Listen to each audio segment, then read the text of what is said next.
In a prosperous kingdom, there lived a wise king who was known for delivering fair judgments.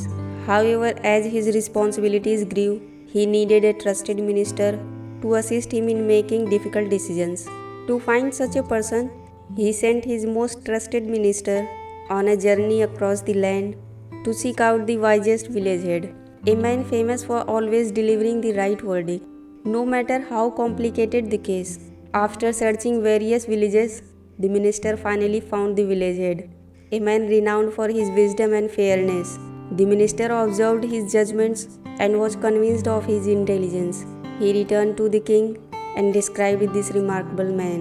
However, the king was not easily convinced. He wanted to test the village head himself. But instead of revealing his identity, he disguised himself as a traveler and set off for the village alone. On his way, the disguised king encountered a beggar on the roadside, weak and struggling. "Kind sir, please take me with you," the beggar pleaded. "I cannot walk far.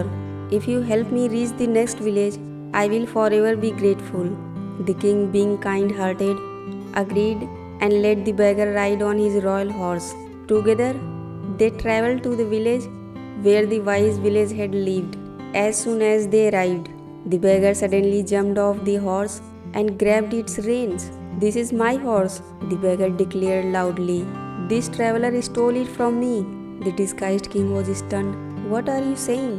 "This is my horse." A crowd gathered, murmuring among themselves. No one knew whom to believe. Both men insisted that the horse was theirs.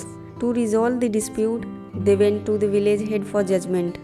The village head listened carefully to both sides, but showed no immediate reaction.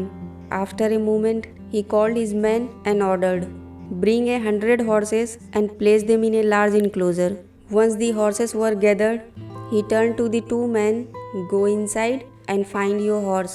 Both the king and the beggar entered the enclosure and walked among the horses.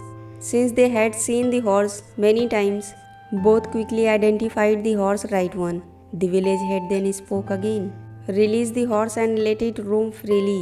The horse was let go, and after standing still for a moment, it suddenly trotted towards the disguised king and affectionately nuzzled him. The wise village head smiled and declared, "This is the rightful owner of the horse." The crowd cheered in admiration. The beggar had no choice but to confess his lie. Impressed by the village head's wisdom, the king revealed his true identity. The crowd grasped in shock as he removed his disguise. The king, "You have proved yourself beyond any doubt," the king said. "Your intelligence and wisdom are rare. I would be honored if you joined my court as a minister." The village head humbly accepted the offer, and from that day on, he served as a trusted advisor to the king, ensuring justice for all.